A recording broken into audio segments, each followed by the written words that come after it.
Vous regardez Midi 1 TV Afrique, très heureux de vous retrouver pour ce nouveau numéro de votre émission Génération News, l'émission qui prend à cœur les problématiques liées à la jeunesse.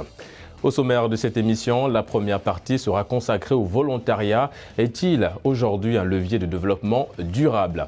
En deuxième et dernière partie de cette émission, mes invités et moi, nous allons plancher sur le projet d'Alioune Badara. Il s'agit évidemment d'Econ avec son projet Econ City. Qu'en pensent les Sénégalais? Nous allons en débattre en deuxième et dernière partie de cette émission. Et pour en parler, j'ai l'honneur de recevoir aujourd'hui Siré. Siré, vous êtes Sénégalais de nationalité, ancien président de la Jeune Chambre africaine internationale du Sénégal. Merci d'être là parmi nous aujourd'hui. Bonjour Régis, bonjour aux téléspectateurs de Génération News. Merci de m'avoir invité à cette émission.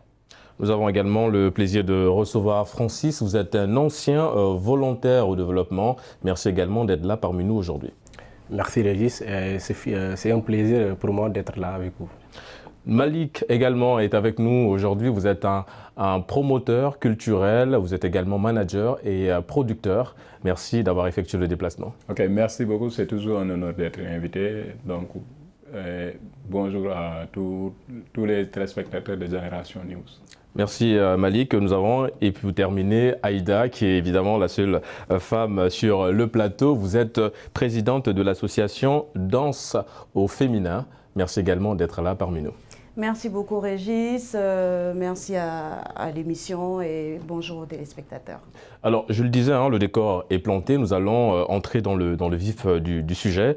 Je le disais dans mon introduction, on va parler du volontariat qui est évidemment désigné, qui désigne sur le statut juridique des personnes qui s'engagent dans un travail dans l'intérêt collectif, le plus souvent à vocation humanitaire, sociale, sportive, voire culturelle. Francis, vous êtes un ancien volontaire. Quelle distinction faites-vous évidemment entre le volontariat et le bénévolat? Parce qu'évidemment, beaucoup sont dans cette confusion-là. Alors, merci beaucoup. Moi-même, au début, j'avais un souci pour distinguer les deux, le volontariat et le bénévolat. Donc, entre le volontariat et le bénévolat, il faut savoir que c'est le statut qui diffère. Donc, le bénévole, il a non seulement... en ce qui concerne la rémunération, ils ne sont pas rémunérés. Alors que les volontaires, ils ont une indemnisation. Le volontaire aussi a un statut, c'est-à-dire ils sont contractuels, il y a un contrat qui leur sont donnés, qui sont là et qu'ils signent. Alors que les bénévoles, il n'a pas de contrat, donc tout dépend de lui, c'est-à-dire voilà, il s'engage selon sa disponibilité et selon ses heures creuses. Donc voilà la différence que j'ai fait entre le volontariat et le bénévolat. Et aussi il faut souligner que le volontaire a une couverture sociale, donc, tandis que le bénévole n'a pas cette couverture. Donc voilà les quelques différences que j'ai eu à noter par rapport entre le volontaire et le bénévole. Et justement, Siré, par rapport à la Jeune Chambre internationale du Sénégal, dans laquelle vous étiez évidemment président de cette institution, dites-nous un peu comment ça se passe. Évidemment, vous avez un secteur qui est consacré au volontariat. Exactement, je dirais plutôt le bénévolat, étant donné que comme si je me réfère à sa définition tout à l'heure, nous utilisons nos heures creuses, nos heures où, par exemple, si c'est des étudiants où on ne va pas à l'école, si c'est les professionnels, les heures en dehors des heures de travail, pour se consacrer à la communauté, pour se consacrer à notre développement personnel, pour pouvoir servir cette communauté-là, parce qu'il y a un facteur très important à la Jeune Chambre, c'est que nous voulons créer des jeunes citoyens actifs. Et la passivité, ce n'est pas quelque chose qui peut aider. Donc, nous sommes surtout tournés vers l'activité. Donc, à la Jeune Chambre, on est actif et on vient de faire un don de soi pour aider sa communauté, soi-même et tout ce qui tourne autour de nous. Il y a également une politique d'accompagnement de ces jeunes-là qui viennent évidemment vers vous. Exactement, ces jeunes sont outillés la plupart par des formations. Vous savez, on a un terme qu'on utilise souvent à la Jeune Chambre, c'est du learning by doing. C'est-à-dire aujourd'hui, moi, Siré, si jamais on a un projet de journalisme, je peux me mettre à la place de Régis pour pouvoir animer une émission. Parce qu'on se dit, on peut apprendre en essayant de faire. Et on peut faire des erreurs, on peut ne pas tout maîtriser, mais derrière, il y a des personnes qui sont là, il y a le mentoring, il y a la formation.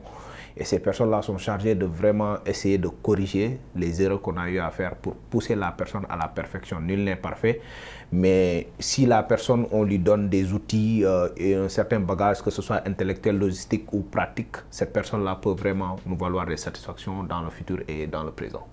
Et justement, en parlant, Aïda Diallo-Siré parlait tout à l'heure de cette capacité justement à transcender le jeune qui adhère à cette institution. Faut-il voir aujourd'hui le volontariat comme un moyen de responsabiliser les jeunes?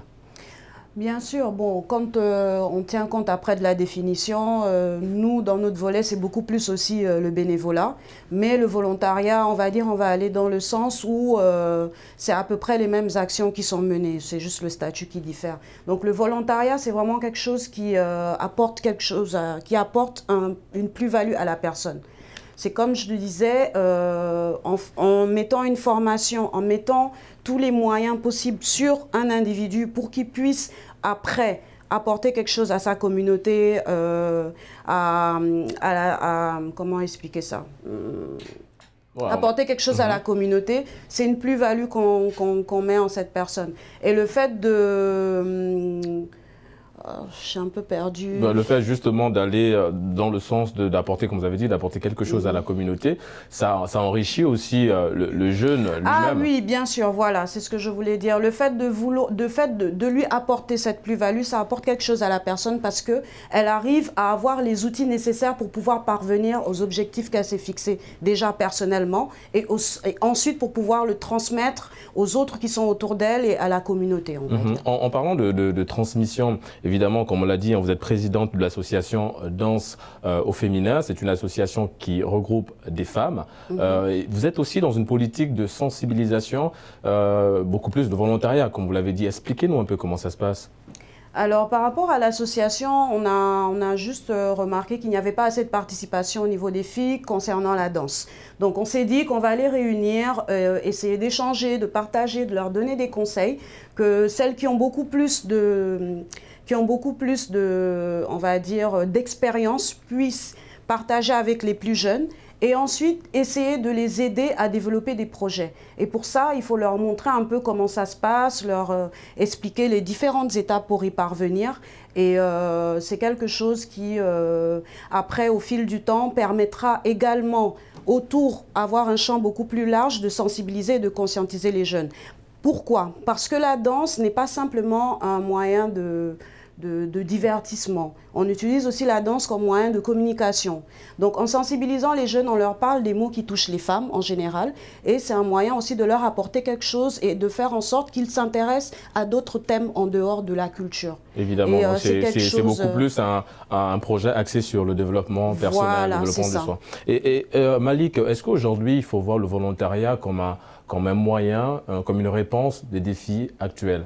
On peut dire, puisque le volontariat ou bien même le bénévolat maintenant tend à responsabiliser le citoyen et puisque c'est une politique, presque toutes les politiques publiques, c'est juste, et c'est même si nous prenons la lettre éducative du Sénégal, c'est juste avoir des citoyens actifs et aussi avoir des citoyens qui peuvent être peut-être bénéfiques à la nation. Maintenant, avec des jeunes volontaires ou bien bénévoles, là, il y a des valeurs qui sont inculquées comme les valeurs de citoyenneté et autres. Et les jeunes seront beaucoup plus peut-être conscients de leurs responsabilités et de leurs devoirs et de les exercer comme il le faut. Et peut-être ça pourra répondre à beaucoup de questions, à beaucoup de problèmes liés au développement au Sénégal. Par exemple, nous parlons de problèmes d'indiscipline ou bien même de salubrité au Sénégal. Je pense que s'il y a des jeunes beaucoup conscients sur ces domaines-là, ils pourront se dresser et peut-être résoudre ces problèmes-là bénévolement ou bien volontairement. Des fois aussi, par le terme volontaire, moi aussi, j'entends quelqu'un qui est là, peut-être qui veut faire quelque chose sans rien attendre en retour. Voilà, des fois aussi, peut-être on peut voir le volontariat ainsi, et aussi le cadre bénévole, tout le monde le sait, donc c'est faire quelque chose sans rémunération. Voilà, et je pense qu'il y a beaucoup d'actes qui sont en train d'être posés par les jeunes, surtout en ce qui concerne les trash tag challenge et les clean up challenge que nous voyons, qui sont maintenant à l'ordre du jour. voilà, les jeunes s'investissent pour peut-être rendre Dakar, la communauté, la ville voilà, propre. Voilà. Et justement, en parlant du point que vous avez évoqué, en parlant du Clean Up Challenge, vous êtes l'un des initiateurs de ce projet, évidemment. Parlez-nous un peu de ça. Comment l'idée vous est venue de mettre en place un tel projet?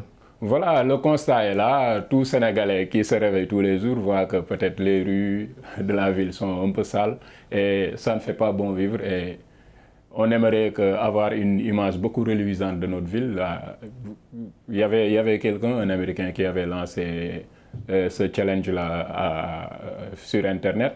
Et c'était un challenge voilà, bénéfique. Et nous nous sommes dit que voilà, on va le faire. Nous avons commencé en début mars 2019 à la baie d'Anne, qui est très polluée. Nous avons passé là-bas des jours et des jours. Donc, bénévolement, il y avait juste des sociétés peut-être privées et autres qui étaient venues, et même des délégations diplomatiques qui étaient venues nous prêter main forte. Et après, nous sommes allés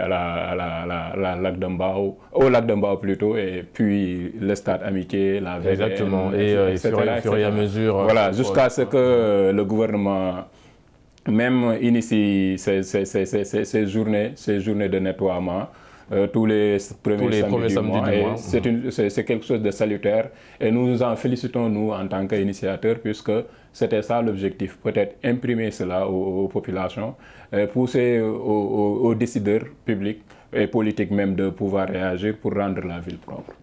Et justement, Siré, en parlant du volontariat, chaque 5 décembre de l'année, on fête la journée internationale du volontariat, du volontaire. Comment vous la célébrez cette journée à Dakar? Bon, au niveau de Dakar, parce que nous sommes une organisation qui a le socle se trouve aux États-Unis, au niveau de Missouri. Donc à travers ces journées-là, nous célébrons beaucoup d'activités et le volontariat étant donné, comme on l'a dit par rapport à la définition, nous ne nous voyons pas trop comme des volontaires, nous sommes surtout des bénévoles. Mais en même temps, à chaque fois qu'il y a une activité de volontariat, une activité de don de soi, de citoyenneté active, la Jeune Chambre vient en appoint et à chaque fois on a essayé d'organiser des activités, on a même essayé d'organiser des ateliers où on essaie de former les jeunes à comment être de véritables volontaires ou à comment être de véritables bénévoles au niveau de leur communauté. Donc à travers des formations, on y participe à travers des rencontres où c'est un débat ou une conférence où la Jeune Chambre peut partager l'expérience qu'elle a eue et aussi partager ses idées et sa méthode de travail avec les jeunes et les populations. On le fait de différentes manières, mais c'est surtout par rapport au niveau, depuis quelques années où on voit que les réseaux sociaux sont vraiment présents dans ce pays-là et dans différents pays. On essaie de faire une communication digitale pour forcer les gens à vraiment s'intéresser à cette journée-là. Parce que beaucoup de jeunes sont là, mais ne maîtrisent pas exactement. Peut-être on se rappelle de nos anniversaires et autres, mais on ne se rappelle pas exactement de ces dates-là. Alors que c'est important. Donc, à travers les réseaux sociaux, on essaie de faire passer le message pour que les jeunes et les populations puissent comprendre que oui, ça c'est une journée importante. Célébrons-la ensemble comme nous nous rappelons vraiment des fêtes de fin d'année. Donc c'est le début du mois de décembre. Donc la fête, elle peut bien commencer si ensemble on prend conscience que cette journée-là, c'est une journée de volontariat. Et une journée très importante également. Oui. Francis, vous êtes un ancien volontaire. Beaucoup de jeunes aujourd'hui, à travers le monde, s'engagent dans le volontariat ou le bénévolat. L'impression qui se donne à observer aujourd'hui, c'est que les jeunes préfèrent le volontariat au syndicalisme. Qu'est-ce qui peut expliquer cela? Alors, bon, je vais prendre exemple sur moi-même. Donc, qu'est-ce qui m'a aujourd'hui poussé le plus à être volontaire? C'est qu'après mes études, j'étais là, donc je disais que je devais quelque chose à mon pays. Donc, je devais me sentir utile. Donc, quand j'ai eu l'opportunité de m'engager dans la structure dans laquelle je travaillais, donc j'ai postulé, j'ai été recruté. Donc, j'ai dit, bon, je vais faire le don de soi, je vais aller servir mon pays en étant volontaire. Donc c'est ce qui pousse aujourd'hui le plus, c'est ce qui fait que les jeunes s'engagent le plus dans le volontariat que dans le syndicalisme. Et en plus, dans le volontariat aussi, il faut savoir que les jeunes, ils gagnent beaucoup parce que c'est le niveau professionnel, ça te pousse. Donc votre CV s'enrichit de plus en plus à travers le volontariat que vous allez effectuer. Donc, voilà. Ça a changé votre vie, le volontariat? Effectivement, ça a changé ma vie parce que tout d'abord, je suis allé dans une communauté que je ne connaissais pas. Donc, j'ai découvert énormément de choses. Alors, j'avais aussi des difficultés avant de partir dans mon site. J'avais des difficultés de communiquer en public. J'avais aussi des difficultés parce que c'était pour moi une occasion de pouvoir combler le gap. C'est-à-dire tout ce qui me manquait, c'était une occasion pour moi de pouvoir le combler. Donc, au niveau de mon site, souvent, avec les réunions communautaires qu'on organisait et tout ça, donc voilà. C'est ce qui fait que ça a carrément changé ma vie. Ouais. Est-ce que, oui, allez-y, Aïda. Je voulais rajouter qu'il faut quand même avoir une âme d'aventurier pour pouvoir faire ce genre de choses, être volontaire. Et le fait aussi d'aller découvrir autre chose, d'aller vers l'inconnu et de se dire que c'est pas seulement recevoir, c'est qu'on va aussi donner ce qu'on a. Donc je pense que ça, c'est vraiment, il faut avoir une âme d'aventurier pour le faire. Voilà. Ce que je voulais ajouter par rapport à ce qu'il vient de dire, c'est que les gens ils pensent souvent que quand on va faire du volontariat, nous allons juste pour donner, alors que nous allons aussi pour recevoir. Et d'ailleurs, des fois, nous recevons plus que ce que nous donnons. C'est ce que les gens ne comprennent pas. Moi, par exemple, je vais rester sur mon exemple. Quand je partais en Casamance, mes parents me disaient, mais alors qu'est-ce que tu vas faire là-bas? Donc, tu vas dans une zone où il y a, entre guillemets, de la guerre, tout ça. Mais moi, j'étais pressé d'aller et découvrir qu'est-ce que la Casamance. Évidemment, on se retrouve, hein, c'est peut-être une autre définition du volontariat qu'on va dire là, c'est du donner et du recevoir, en fait, le volontariat. Et justement, par rapport à ça, Malik, par rapport à ce donner et du recevoir hein, des jeunes, on l'a dit, hein, plusieurs jeunes aujourd'hui s'engagent dans le volontariat. Ça prouve aujourd'hui l'importance même, l'impact du volontariat dans le processus de développement. On doit devoir aujourd'hui inclure les jeunes dans tout processus de développement. Effectivement, c'est que il y a des faits qui sont là, ou bien une situation qui se présente, c'est que maintenant la jeunesse aujourd'hui, on peut dépasser à des années-lumière nos décideurs politiques. C'est ça quoi. Et voilà, c'est ce qui anime les jeunes à vouloir dire, ou bien à vouloir peut-être donner l'exemple, se dire que voilà, c'est notre pays qui nous intéresse. Nous ne sommes pas intéressés peut-être par le syndicalisme, ou bien l'activisme, ou bien que ce soit la politique. Mais là, c'est de cette manière que nous allons essayer peut-être de participer à l'édifice national. Voilà, c'est un fait qui est là. C'est pourquoi maintenant, vous voyez, les citoyens sont beaucoup plus dans le volontariat, ou bien dans le bénévolat, ou bien faire des actes à utilité commune, à utilité collective. C'est ça qui explique cela. Voilà, maintenant, mieux vaut les impliquer, parce que déjà, quand vous allez à l'Assemblée nationale, nous avons 165 députés, mais il n'y a pas 6 députés qui ont moins de 35 ans. Là, et nous sommes dans un pays où il y a presque plus de 60% de jeunes.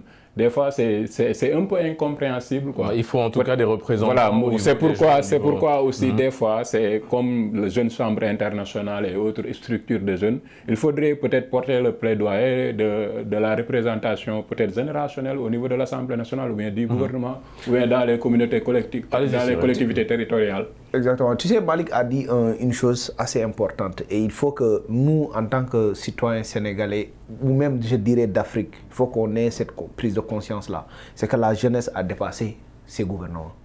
C'est que nous, les jeunes qui sommes là, aujourd'hui, Malik l'a dit, il a découvert ça au mois de mars à travers un Américain. Nous, le Clean Up Day, ça fait partie d'une activité, d'un programme Jeune Chambre. Depuis 2017, on le fait. Moi, depuis que j'ai intégré cette organisation, je fais du Clean Up Day. On est même parti, nous sommes partis au niveau de Kaolack, on est rentré au niveau du commissariat, on a nettoyé tout le commissariat, et ça c'était en 2016.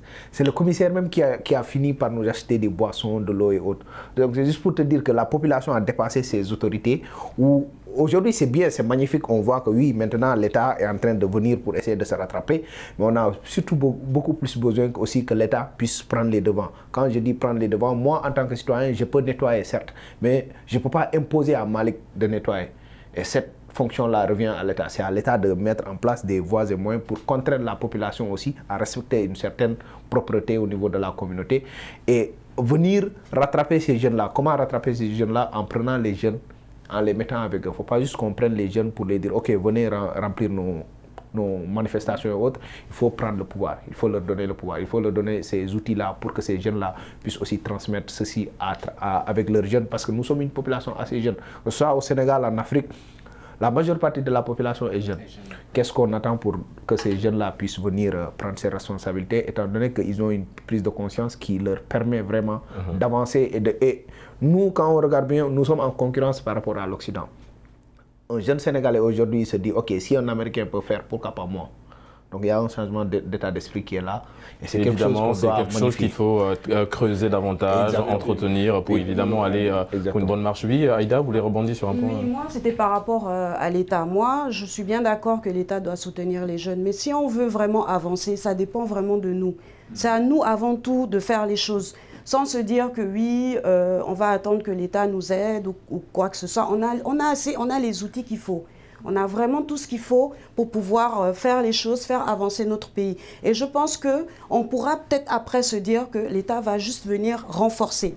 Mais on aura déjà pris les devants en faisant les choses. Et c'est ça qui fait qu'on donne l'exemple aussi. Mais ce que Malik a dit là, nous sommes plus une jeunesse qui attend.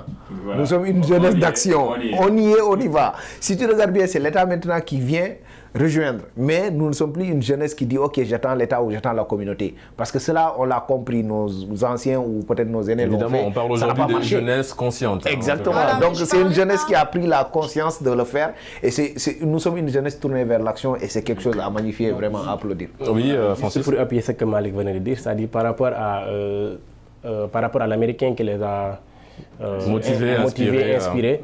Voilà, moi, par exemple, la structure dans laquelle je travaille a été est dirigée par une Américaine. Elle est dirigée par une Américaine. Et partout où on allait au Sénégal, les gens nous disaient que voilà, nous on avait l'habitude de voir des Blancs, enfin des Blancs qui venaient. Mais aujourd'hui, les Sénégalais se sont dit pourquoi pas nous? C'est-à-dire des Américains quittent leur pays pour venir développer le Sénégal, alors que nous sommes capables de le faire. Donc c'est juste pour vous dire que cette prise de conscience-là, elle est là, elle est effective. Bien sûr, évidemment. Elle est déjà effective. Moi, je voulais plus aller dans le sens où c'était pour la suite, en fait. Parce qu'on est déjà conscient, la preuve, on est là. On est déjà conscient de ce qui se passe, donc on essaie de faire avancer les choses. C'est juste qu'à un moment donné, ça devient un peu difficile et les jeunes ont tendance à se décourager. C'est plus dans ce sens-là que je voulais le dire, qu'il ne faut pas qu'on se décourage, qu'on n'a qu'à continuer le combat et ça va aller au fil du temps. Et en parlant de combat, Malik, on a parlé du Clean Up Day que vous avez évidemment lancé. Pour résumer un petit peu tout ce qui a été dit là concernant cette jeunesse, c'est simple, cette jeunesse, elle est sacrée, il ne faut pas la sacrifier tout simplement. Effectivement, c'est que nous sommes toujours dans de nouveaux paradigmes. Maintenant, il ne faut pas que les problèmes des jeunes soient mis sur la table, mais que les jeunes soient sur la table.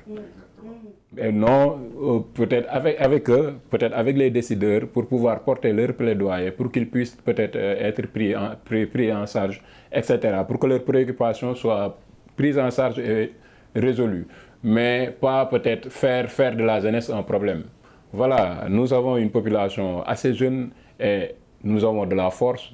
Voilà, je pense qu'il suffit juste d'un stimulus pour pouvoir peut-être dompter ces jeunes-là pour qu'ils puissent peut-être éclore et aussi essayer justement nourrir en eux cette envie-là de volontariat, de bénévolat.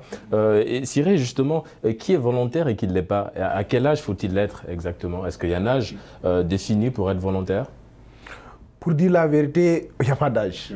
Parce que par exemple, tu peux peut-être, nous, notre génération, ne soyons pas surpris de voir nos enfants venir nous empêcher de faire quelque chose qui est contre peut-être la citoyenneté. Parce que déjà, un enfant, il copie tout ce qu'il voit. Si aujourd'hui, un jeune du quartier voit Malik en train de ramasser, quand il va rentrer chez lui, il risque de dire à son tonton, ah non, il faut ramasser. Donc, il n'y a pas d'âge pour ça. Il faut juste une prise de conscience. Et cette prise de conscience, elle est là. Les jeunes commencent à le faire, les pouvoirs publics commencent à le faire. Il faut tous ensemble qu'on s'engage et en faire un leitmotiv, c'est-à-dire un engagement personnel. Chacun d'entre nous doit se dire, OK, voici quelque chose que j'ai fait. Tout à l'heure, Francis l'a dit, il se sentait redevable vis-à-vis de l'État, de sa communauté et de l'école qu'il a formée. Donc, nous tous, on doit se dire, OK, nous cherchons des opportunités. Peut-être être diplômé et ne pas avoir un travail, ce n'est pas intéressant. Mais à travers ce chômage-là ou à travers ce manque de travail, tu peux créer toi-même des opportunités. Et ces opportunités-là peuvent t'aider. Surtout quand il s'agit de volontariat et de bénévolat, c'est toujours enrichissant et tu vas toujours finir par apprendre des choses qui vont te surprendre et surprendre ta communauté. L'exemple de Francis, il est là. Il a dit qu'à travers le volontariat, ça a changé sa vie. Et peut-être d'autres volontaires et d'autres bénévoles peuvent nous montrer des exemples qui ont eu à changer leur vie. Moi, quand je pense à le ciré avant l'intégration de cette organisation qui est la Jeune Chambre et le ciré d'aujourd'hui, c'est évidemment il y a une grosse différence. Et c'est l'heure pour nous de marquer une courte pause, messieurs. On se retrouve dans quelques minutes pour la deuxième et dernière partie de cette émission Génération News sur Médien TV Afrique. À tout de suite.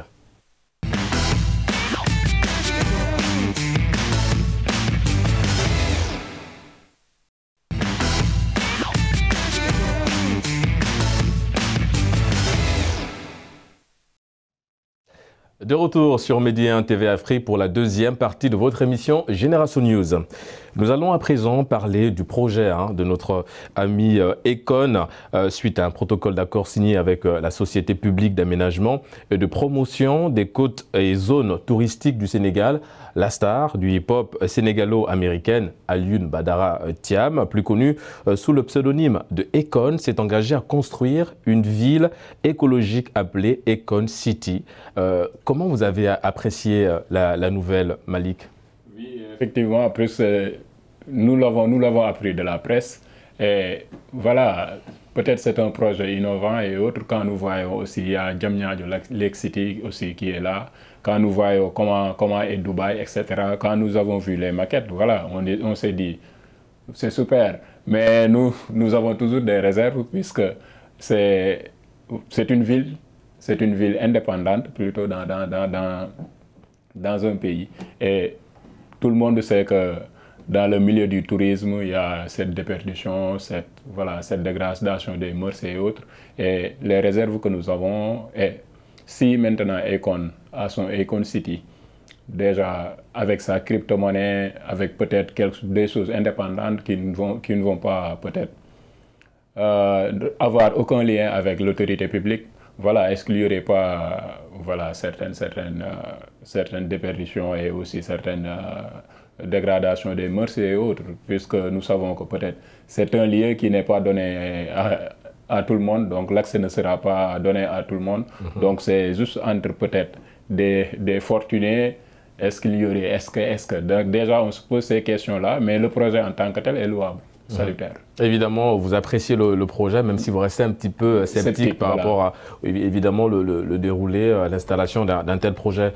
Cyré, Malik a parlé tout à l'heure d'un point qui est très intéressant, c'est la crypto-monnaie qui sera utilisée dans cette ville futuriste, qualifiée ainsi par certains observateurs sénégalais. Est-ce que les Sénégalais, le peuple sénégalais, est justement prêt à utiliser ce genre de monnaie, cette monnaie virtuelle?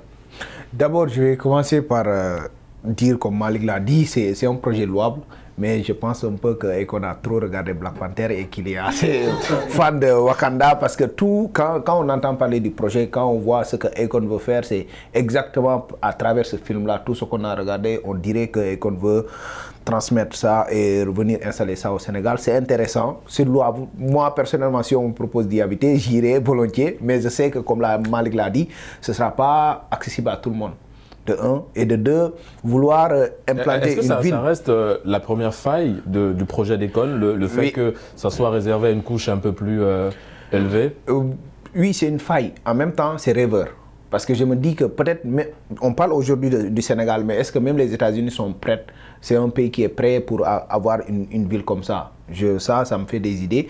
Et vouloir avoir une monnaie, à l'heure où on parle de notre monnaie, d'abord qu'on utilise une monnaie que tout le monde connaît, vouloir amener une crypto-monnaie et que cette crypto-monnaie puisse être accessible dans cette ville-là. Là, par contre, je me dis qu'à travers des lois, à travers tout ce qui est économie et autres, c'est quelque chose qui est quasi impossible. Mais bon, rien ne nous empêche de rêver, rien n'empêche à Akon de rêver et de vouloir le faire. Est-ce que les Sénégalais sont prêts pour ça? Est-ce que nous avons une population qui est assez prête pour pouvoir se mettre? Déjà que le Sénégalais, quand tu lui dis d'amener son argent au niveau des banques, il est assez réticent. Donc comment une personne peut accepter de mettre son argent dans tout ce qui est crypto-monnaie? Les jeunes le font. Moi, j'ai des amis qui font des transactions avec la crypto-monnaie. Mais il y a beaucoup de mais. On essaie de voir comment ça va se faire et quand est-ce qu'on va y arriver. Et si jamais ça se réalise, c'est ce que nous souhaitons nous tous. Moi, je me dis que c'est quelque chose qui peut peut-être nous faire avancer et c'est un bond en avant. Mais il y a toujours ce mais-là qui pose problème. Et justement, le ministre sénégalais du Tourisme, Alioune Sarr, a décrit Akon comme l'investisseur qui a foi en l'Afrique. Vous partagez cette nouvelle appellation du rappeur sénégalo-américain, Aïda? Moi, je trouve que c'est ce que le ministre dit et c'est fondé, parce que déjà, si on regarde tout ce que Akon a déjà accompli en ce moment en Afrique, avec l'installation de l'électricité dans, dans certaines zones où il n'y avait pas d'électricité. Donc je pense que quand même c'est un investisseur qui a foi en l'Afrique, qui veut vraiment développer le continent et le mettre au même rang que par exemple, on va dire, les États-Unis ou autres. Peut-être pas au même rang, mais au moins faire en sorte que les choses avancent et qu'on ait toute la logistique nécessaire pour pouvoir s'en sortir, on va dire, personnellement, sans avoir de l'aide autour. Mais vous appréciez évidemment le projet d'Akon, qui est louable. Oui, je trouve pas, contrairement à mes collègues, que c'est un projet très louable et qui peut-être sera fait au fur et à mesure. Parce que c'est vrai qu'on se pose énormément de questions, on se demande qu'est-ce qu'il veut faire, où est-ce qu'il va en venir exactement par rapport à la monnaie, c'est dangereux. On est souvent réticent. Mais moi, je vois toujours les choses du bon côté. Donc, si j'ai bien suivi les informations, il va commencer par une cité avec quelques villas. Akon City. Voilà, Akon City. Il va commencer par ça, c'est pour montrer aux gens, je pense, étape par étape, ce qu'il a prévu de faire. Et ça permettra aussi aux gens de ne pas avoir l'information ou de ne pas être mis sur le fait accompli de certaines choses qu'ils ne pourront pas comprendre. Donc par rapport à la crypto-monnaie, par contre, aussi ça, j'ai des réserves, parce que par rapport au fonctionnement et par rapport au fait que ce sera une monnaie indépendante dans un pays où on a déjà une monnaie, ou un continent, ça par contre j'ai des réserves là-dessus. Justement, et en parlant de réserves, Francis, beaucoup de Sénégalais, en tout cas, tout est ce qui est sûr, c'est que cette info-là, hein, ça a fait un tollé, un buzz hein, sur les réseaux sociaux. Beaucoup d'Africains se sont prononcés sur le projet. D'autres apprécient et d'autres évidemment critiquent, ils sont contre ce projet-là. Est-ce que vous arrivez à comprendre le fait que certains Sénégalais disent non à Akon City? Oui, bon, effectivement, je vais rejoindre Malik Siré par rapport à ce projet d'Akon. Il est louable, mais s'il y a des gens qui sont là à critiquer, c'est parce que c'est fondé aussi. Hein. Comme l'a dit Siré, il y a beaucoup de mais, il y a beaucoup de questions qui sont là, qui rôdent autour de nos têtes. Personnellement, moi, je suis là, bon, je me pose beaucoup de questions, je me demande cette Akon City, comment elle sera, qui va y vivre, voilà, sera-t-elle indépendante? Bon, il y a beaucoup de questions qui sont là, qui rôdent autour de nos têtes. Voilà, évidemment, mais s'il fallait tirer, parce que comme Aïda l'a dit, essayons de voir les choses du bon côté. Évidemment, hein, on ne fait pas fi des mauvais côtés en ce qui concerne le projet d'Akon. Il y a des mauvais côtés partout. Évidemment, mais s'il fallait voir le côté, hein, tirer un des côtés positifs de ce projet-là, c'est évidemment, OK, il va mettre en place une ville, mais derrière, il y a de l'emploi qu'on va créer pour ces nouveaux diplômés. Tu sais, c'est important. Je me dis qu'autour de la table, nous sommes tous des afro-optimistes. Donc, nous ne sommes pas des personnes qui vont être là à dire oui, on est contre ou on est ça. On est tous optimistes et on pense que Akon va réussir son projet. Encore une fois, la réalité, c'est quoi? Il ne faut pas juste qu'on nous fasse rêver aussi en nous faisant croire des choses qui ne vont pas arriver. Déjà, quand on regarde le projet de Akon City, et le projet de Diamniadio Lake City qu'il explique, on a les mêmes maquettes. On parle du projet de Akon avec les mêmes maquettes et les projets de Diamniadio Lake City avec les mêmes maquettes. Déjà, une question se pose. Quelles sont les maquettes de Akon, quelles sont les maquettes de Diamniadio Lake City? Déjà, le promoteur de ce projet avait fait une sortie là-dessus. Il s'appelle, je pense, Diène Marcel Sarr. Exactement. Diène Marcel Diagne plutôt. Il avait fait une sortie disant que c'était du plagiat, etc. Donc vous voyez. Non, voilà. Non, c'est que le problème est que nous ne sommes pas assez pessimistes et nous souhaitons réussite à Akon. Mais le problème est que on est, pour voir du bon côté, on est à l'ère de la promotion touristique du Sénégal. Tout le monde sait que le tourisme, en côté PIB, participe énormément. Et c'est un peu en léthargie. Maintenant, il y a des hôtels qui ferment et autres, les sites même balnéaires, etc. Déjà, mettre cette ville à Mbodiène serait bien. Mais aussi, c'est que des fois, on trouve des paradoxes. Donc, les paradoxes est, au moment où même l'État est en train de promouvoir les logements sociaux, c'est à ce même moment-là que l'État peut-être ordonne à Akon de faire une cité pour peut-être des fortunés. Donc c'est ça quoi. Voilà, c'est ça le paradoxe. Et évidemment, ça reste encore des points sur lesquels voilà. on va apporter beaucoup de lumière pour essayer à chaque fois, pour une population comme la population sénégalaise, on a juste besoin d'avoir des informations. On a vu Akon avec Akon Lightning Africa, que forcément l'État du Sénégal, qui est peut-être le seul pays qui n'a pas trop appuyé ce projet-là. Donc, parce qu'il a installé au Mali. C'est ça, parce qu'il a réussi ce projet-là au Lamé et nous sommes tous contents. Mais maintenant, l'État veut venir peut-être se rattraper et travailler avec eux. Parce que qu'on le veuille ou pas, Akon c'est un Sénégalais. C'est quelqu'un qui veut quelque chose pour le Sénégal et nous tous, nous souhaitons qu'il réussisse cela et l'État du Sénégal va tirer profit. Nous, les populations sénégalaises, on va tirer profit. Parce que nous tous, chacun d'entre nous, si on te demande d'aller habiter à Akon City, tu vas aller. Mais maintenant, nous voulons du concret. Nous ne voulons pas juste qu'on nous mette des maquettes à gauche et à droite. On veut voir quelque chose de concret. Évidemment, joindre l'acte à la parole. Aïda, évidemment, certains Sénégalais, hein, quand on voit la réaction, le buzz qu'a suscité évidemment l'annonce du projet d'Akon sur les réseaux sociaux, les réactions, beaucoup disent que ce projet sera encore plus symbolique s'il s'associait à d'autres artistes sénégalais. Ça, c'est vraiment un volet assez compliqué parce que lui, il a commencé sa démarche, je pense, depuis bien longtemps et au-delà de nos frontières, au-delà du continent. Si j'ai bien compris sa démarche, c'est quelque chose qu'il avait sûrement en tête depuis très longtemps et il s'est dit qu'il fera les choses étape par étape. Maintenant, concernant les artistes, c'est-à-dire les artistes du Sénégal, les artistes africains en général, c'est ça la question? Oui, en général, hein, voilà, des Sénégalais, beaucoup plus de Sénégalais parce que le projet est implanté ici. Donc voilà, on peut voir un volet qui va être où il y aura une belle collaboration, une association entre Akon et Nix, qui est un rappeur sénégalais très connu. Beaucoup veulent qu'en fait Akon, qui est sénégalais, travaille avec ses frères sénégalais pour rendre évidemment ce projet plus symbolique. Est-ce que vous partagez cet avis-là? Alors là, pour ce projet, je pense que c'est beaucoup plus en termes d'investissement, de businessman. C'est pas tant artistique. C'est pas tant ce volet artistique qu'il a mis en avant.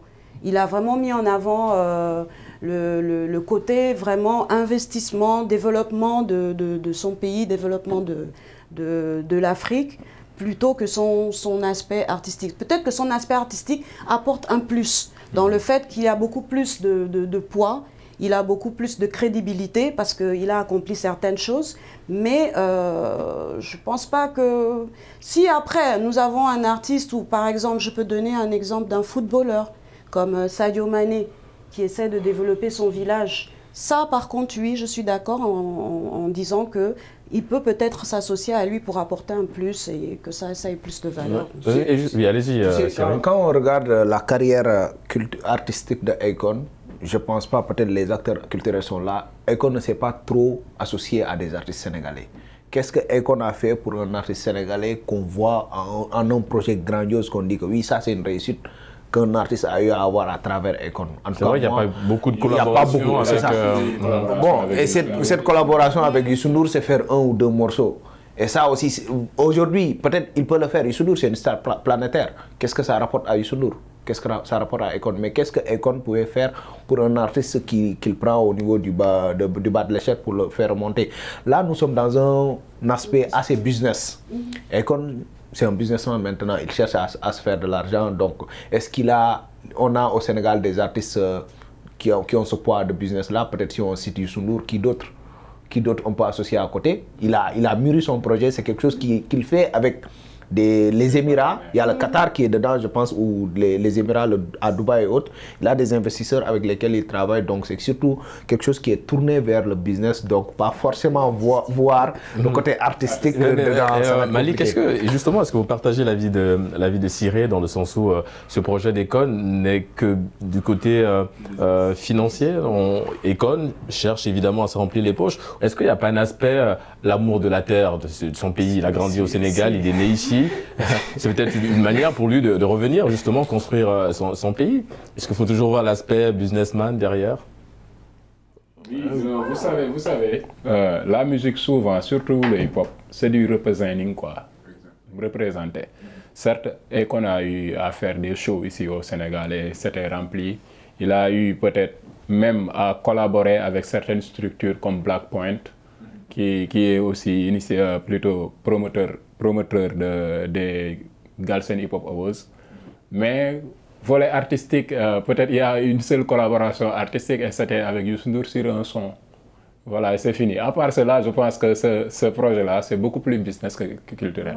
Ouais, je ne pense pas que la culture soit... Et aussi, Akon et les artistes sénégalais, c'est pas comparable, quoi. Exactement. Certainement. Un cachet de Akon, tout simplement, pour peut-être couvrir la carrière d'un artiste sénégalais. Donc c'est pas comparable, ce projet-là n'est pas culturel. Revenons plutôt, mais aussi il aime son pays. Hein.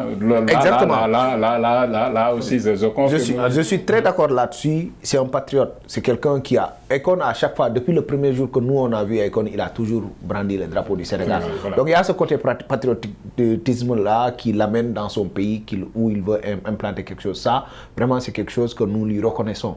Mais maintenant, si par exemple, le patriotisme ne va pas te pousser aussi à aller collaborer avec des personnes pour un projet qui va être un flop. Ce que Akon veut, il veut réussir quelque chose. Donc, c'est sûr et certain qu'il s'est entouré des meilleurs collaborateurs pour pouvoir réussir ce projet-là. Mais le patriotisme, il l'a toujours mis au devant de la scène. Il a toujours revendiqué le patriotisme par rapport au Sénégal. Et c'est pas pour rien qu'Akon quitte. Il pouvait le faire dans d'autres pays, mais il est venu au Sénégal. D'abord, c'est une terre où il y a tout ce qu'il faut. Aujourd'hui, c'est ça, il a les terres, l'environnement juridique, l'environnement géopolitique, tout est normal. Il y a une signature avec évidemment le ministre du Tourisme, également le 9 janvier dernier. Exactement. Ça marque évidemment hein, le lancement, on va dire ainsi, de ce projet Akon. Aïda, vous avez parlé tout à l'heure du projet d'Akon, Akon Light, qui est d'apporter de l'électricité dans les zones un petit peu reculées de chaque pays. Aujourd'hui, il revient avec un autre projet, Akon City, de construire une ville au Sénégal. Avez-vous l'impression que Akon a une mission, il est en mission aujourd'hui pour le développement de l'Afrique? C'est ce que je disais. Moi, j'ai l'impression qu'il avait déjà son idée de base et il a avancé au fil de sa carrière en posant des petites pierres pour parvenir au moins à créer cette ville. Peut-être que c'est son projet final. Je ne sais pas s'il a d'autres projets, mais moi j'ai l'impression que tout a été bien réfléchi, tout a été peut-être bien calculé aussi, afin qu'il puisse parvenir à ses fins. Et je trouve que c'est très louable et c'est quelque chose où je l'encourage. Évidemment, un projet très louable. Malik, évidemment, hein, comme je disais tout à l'heure, Francis, le projet, il a fait énormément de bruit sur les réseaux sociaux, mais au Sénégal, il y a des artistes qui mettent aussi en place des projets pour développer leur pays. Pourquoi ça fait autant de buzz quand c'était évidemment le projet d'Akon? Pourquoi autant d'effervescence autour du projet d'Akon, alors qu'au Sénégal, on a des artistes évidemment qui mettent en place des projets de développement? Bon, c'est un peu contradictoire hein, par rapport à ce que vous venez de dire, parce que aujourd'hui, bon, Akon, normalement, c'est vrai qu'avec son projet, avec les projets qu'il est en train d'implanter au niveau de l'Afrique et du Sénégal en particulier, ça fait beaucoup de buzz. Ça fait plus de buzz que par rapport qu'aux projets que sont en train d'installer des artistes qui sont installés au niveau du Sénégal. Je ne sais pas si c'est Sirius ou Malik qui venait de dire qu'il y a une grande différence entre Akon et les artistes qui sont là au Sénégal. Akon, c'est une star planétaire. Donc c'est normal qu'aujourd'hui, que ces projets soient mis en lumière, soient mis et plus de buzz par rapport à un projet, par exemple, qu'on va installer peut-être un Deep ou un X. Donc pour moi, c'est normal. Pour moi, c'est normal. Et puis, et en plus, il y a aussi les médias. Il y a aussi les médias qui ne mettent pas aussi trop en valeur les artistes et leurs projets qu'ils sont en train de faire au Sénégal. Il faudra en tout cas un gros coup de projecteur sur nos artistes sénégalais qui participent à leur manière au développement du pays, voire du continent. On va peut-être parler évidemment de ce projet Akon City. Il y a Akon City, on a Akon Light, on a la crypto-monnaie qui s'appelle Akon. Certains trouvent que c'est un peu mégalo de sa part de donner des appellations de ces projets avec son nom. Vous êtes d'accord avec ce qu'ils pensent? En quelque sorte, on aurait dit qu'il y a un culte de la personnalité là-dessus. Parce qu'à chaque fois, il y a son nom qui revient. C'est peut-être à cause de ça que les gens sont un peu réticents en disant que... Non, c'est très normal, c'est très normal. Peut-être, il est l'auteur, donc on ne pourrait pas peut-être lui refuser cela, mais en quelque sorte, c'est un peu, voilà, le culte de la personnalité, quoi. Akon, déjà, Akon City... Akon Light, évidemment, tout tourne autour de, voilà. autour de la personne. Voilà, donc c'est ça. Donc, je vais revenir sur le cas des projets d'artistes sénégalais au Sénégal et aussi Akon en tant que Sénégalais aussi, qui a quitté le pays lorsqu'il a eu 7 ans et est allé rejoindre ses parents aux États-Unis et après peut-être il est revenu. Donc les artistes sénégalais qui sont là font d'excellentes choses. Moi, je suis du milieu. Je connais...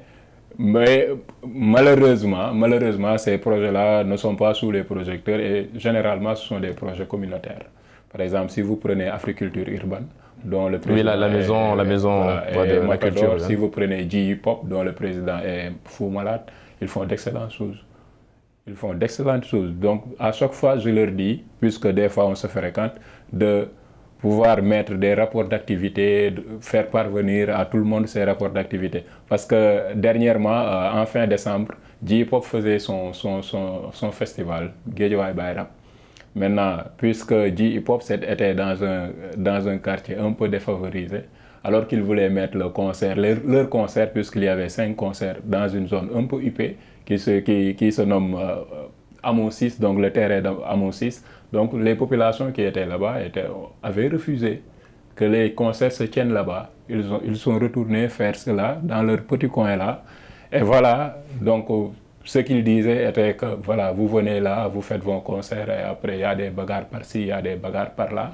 Voilà, il y a une autre image un peu péjorative qui... Voilà, surtout du monde hip-hop. Surtout du monde hip-hop. Je leur ai dit, voilà, chaque année, il faut aller voir le comité de quartier, leur remettre vos rapports d'activité pour qu'ils puissent savoir l'impact que vous avez sur la communauté. Justement, voilà. Donc c'est aller dans ce sens-là, c'est vraiment de mettre un gros coup de projecteur sur les activités qui sont réalisées au Sénégal par nos artistes. Tu sais, le principal problème au Sénégal, et ça peut m'arriver à moi, ça peut m'arriver à tout le monde, c'est qu'on fait des activités et derrière on n'a pas de rapport. Ou bien on a des rapports à gauche et à droite parce que tout simplement on cherche à avoir un financement à côté. Alors qu'on doit pouvoir rendre compte, on doit se l'inculquer, rendre compte même à la population. Vous venez, vous faites une journée de set setal aujourd'hui, vous devez à la fin dire aux populations, ok, nous sommes venus, nous sommes là de 8h à 13h, voici ce que nous avons fait et voici ce que nous voulons que vous faites derrière. Et ce coup de projecteur-là, c'est des artistes qui sont au niveau des médias. Nous tous, nous savons que pour que les médias puissent faire une certaine publicité et autres, il faut des sous. Et ça, c'est de l'argent.